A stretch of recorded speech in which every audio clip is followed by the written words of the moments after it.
पात्री बन के भोजन कर रहे हैं। बाम कर को ही अपना पात्र बना लिया है, दही भात मिला करके हथेली में धर लिया और उंगलियों में अचार दबा लिया।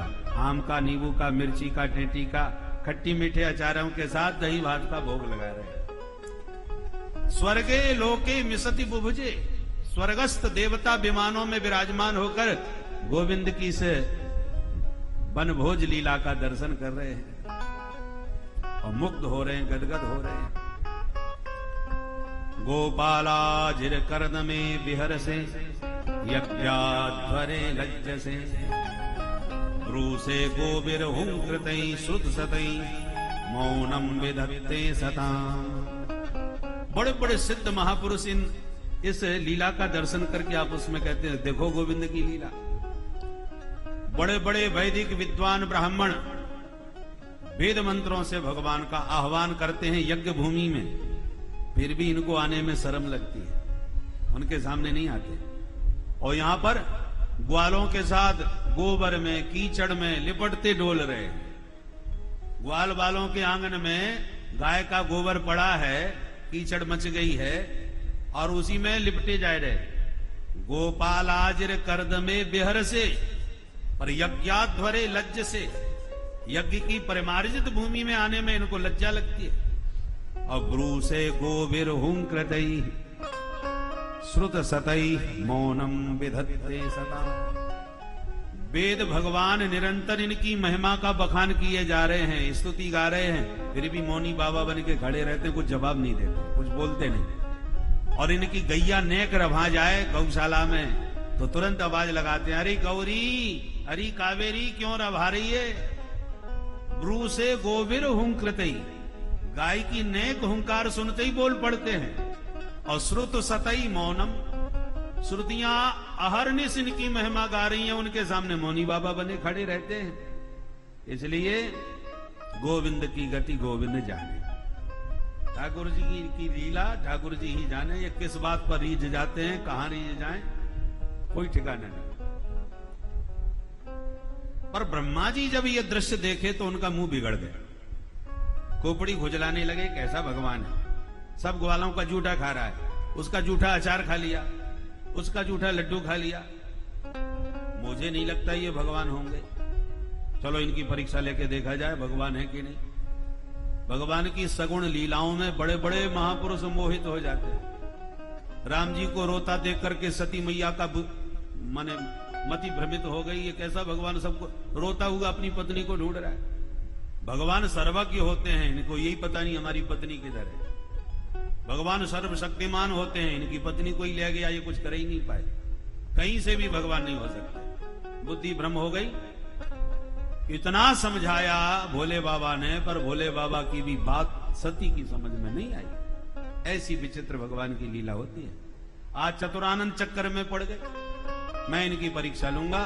तो भगवान के बछड़े और सारे बछड़े चुरा करके चले गए, और भगवान बछड़े ढूंढने गए तो ब्रजवासियों को उठा के ले गए।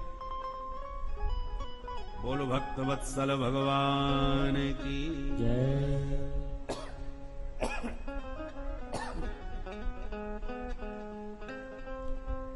भगवान के बछड़े ब्रजवासी ब्रह्मलोक में चले गए।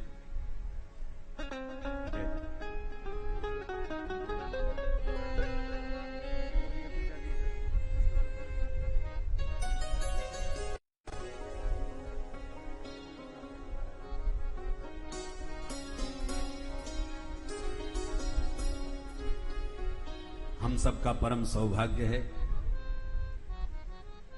परम श्रद्धेय आचार्य श्री का दर्शन हो रहा है। और भगवत कथा में संत और वैष्णवों का दर्शन साथ में मिले तो कथा का आनंद कई गुना बढ़ जाता है। जैसे कहा जाता है ना, सोने में सुहागा, सोना तो है ही और सुगंधित भी हो जाए तो कहना ही क्या। उसी प्रकार भगवान की कथा तो मधुर है ही है, परंतु भगवंत की कथा के साथ साथ संत दर्शन और उनका अनुग्रह प्राप्त हो जाए तो कथा का आनंद और अनंत गुना बढ़ जाता है।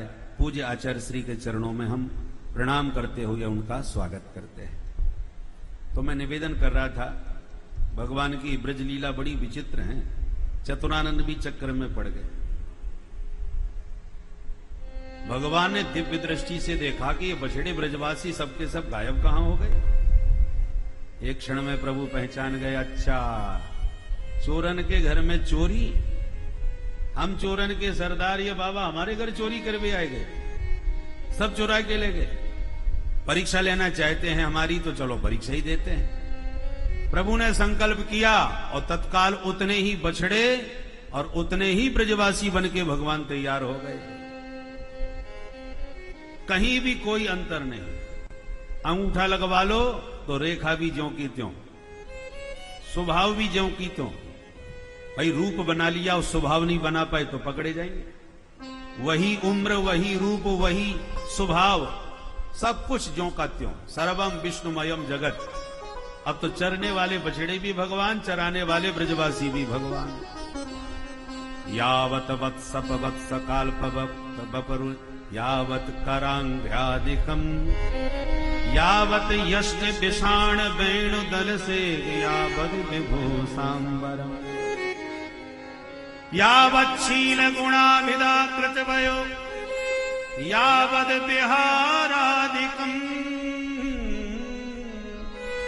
सर्वं विष्णुमयं गिरोंग बदज सर्वस्वरूपो बभूव। सुखदेव जी कहते हैं, परीक्षित सर्वं विष्णुमयम जगत, इस महावाक्य को चरितार्थ कर दिया गोविंद ने इस लीला में।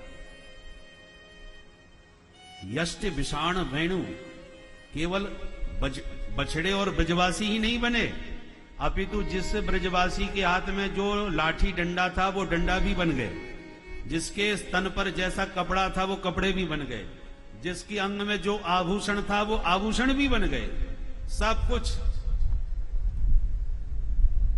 और 1-2 घंटे के लिए कोई चमत्कार नहीं दिखाया। 1 वर्ष तक घर में आते रहे, वन में जाते रहे और किसी को पता नहीं चला कि असली के धन है। ब्रह्मा जी को लगा कि चल के देखूं। अब वृंदावन में जब आए तो वही सब बछड़े और ब्रजवासी यहां पाए। बुद्धि चकराई, ये यहां कैसे चले आए? तो चोरी करके जहां ले गए थे वहां पहुंचे, वहां सब सो रहे हैं। वृंदावन में आए तो यहां भी खेल रहे हैं। अब खोपड़ी खराब, ये दूसरा ब्रह्मा कौन हो गया भैया? हमारी जैसी दूसरी सृष्टि कर डाली है। तो सत्या के कतरे नेति ज्ञातुम निष्ठे कथनचना, इन दोनों में सच्चे कौन से हैं, ऊपर वाले या नीचे वाले? चतुरानंद चकरा गए, समझते देर नहीं लगी, ये निश्चित रूप से सर्वेश्वर प्रभु हैं, ये चमत्कार दूसरा कोई कर नहीं सकता। तुरंत बछड़े ब्रजवासियों को पुनः ब्रह्मलोक से वापस वृंदावन में लाके भगवान को लौटाए। चरणों में साष्टांग प्रणाम करके चतुरानंद ने पूरे 40 श्लोकों से भगवान की दिव्य स्तुति गाई।